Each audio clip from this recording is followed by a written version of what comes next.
এটি বিটকয়েনের একটি H4 time ফ্রেমের চার্ট। চার্টের এই অংশ থেকে অর্থাৎ ২০২৫ সালের এপ্রিল মাস থেকে বিটকয়েন শক্তিশালী বুলিশ মুভমেন্ট প্রদান করে এবং ২ মাসের মধ্যেই প্রায় $৩৬,০০০ আপট্রেন্ড আমরা দেখতে পাই। যদি ট্রেন্ডের দিকে লক্ষ্য করি তাহলে দেখতে পাবো প্রাইস ক্রমশ হায়ার হাই এবং হায়ার লো ফরমেশন তৈরি করতে করতে ক্রমশ উপরের দিকে মুভ করছে, যা স্পষ্টত শক্তিশালী আপট্রেন্ডের নির্দেশনা প্রদান করে।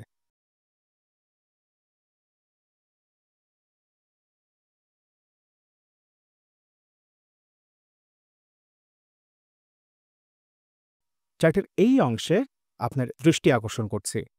খেয়াল করুন, এইখানে প্রাইজের একাধিক রিয়াকশন পয়েন্টের অবস্থান রয়েছে। এই লেভেলটি কাজ করছে একটি শক্তিশালী সাপোর্ট লেভেল হিসাবে, কেননা এই সাপোর্ট লেভেল অংশ থেকে প্রাইস ইতিমধ্যেই একাধিকবার বাউন্স করে উপরের দিকে ফিরে গেছে।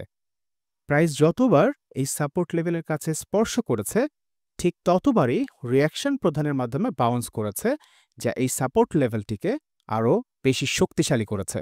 অর্থাৎ যদি বিটকয়েনের প্রাইস এই সাপোর্ট লেভেলটিকে ব্রেক করতে সক্ষম না হয় তাহলে বেয়ারিশ ট্রেন্ড শুরু হওয়ারও কোনো সম্ভাবনা নেই। এরপর এই অংশে প্রাইজের একটু রেজিস্ট্যান্স লেভেল তৈরি করে, যেখানে প্রাইজের 2টি হাই লেভেল আমরা চিহ্নিত করেছি। এই অংশে এই লেভেলটি কাজ করছে বর্তমানে একটি রেজিস্ট্যান্স লেভেল হিসেবে। অর্থাৎ H4 টাইম ফ্রেমের এই অংশে আমরা সাপোর্ট এবং রেজিস্ট্যান্স রেঞ্জ খুঁজে পেয়েছি, যার মধ্যে বর্তমানে রয়েছে প্রাইজের অবস্থান। এখন চলুন অপেক্ষাকৃত ছোট টাইম ফ্রেমের চার্টে প্রাইজের অবস্থান শনাক্ত করার চেষ্টা করি। এটি 1 আওয়ার টাইম ফ্রেমের একটি চার্ট। এখানে নীল রঙের যে রেঞ্জটি দেখতে পাচ্ছেন এটি কিছুক্ষণ আগে আমরা H4 টাইম ফ্রেমের চার্টে অঙ্কন করেছিলাম। 1 আওয়ার টাইম ফ্রেমের চার্টের এই অংশে আমরা একটি ট্রেন্ড লাইন শনাক্ত করতে পারি, যেটি ইতিমধ্যেই প্রাইস ব্রেকআউট প্রদানের মাধ্যমে উপরের দিকে উঠে এসেছে। অর্থাৎ সামগ্রিকভাবে বোঝা যাচ্ছে প্রাইসের অবস্থান হচ্ছে বুলিশ মুভমেন্টের মধ্যে। অন্যদিকে এই অংশে এসেও আমরা একটি ট্রেন্ড লাইন খুঁজে পাই, যা কাজ করছে শর্ট টার্ম সাপোর্ট লেভেল হিসাবে। যতক্ষণ পর্যন্ত প্রাইস এই ট্রেন্ড লাইনটির উপরে অবস্থান করতে সক্ষম হবে ততক্ষণ পর্যন্ত বাই ব্যতীত ভিন্ন কোনো এন্ট্রি গ্রহণ না করার পরামর্শ থাকছে।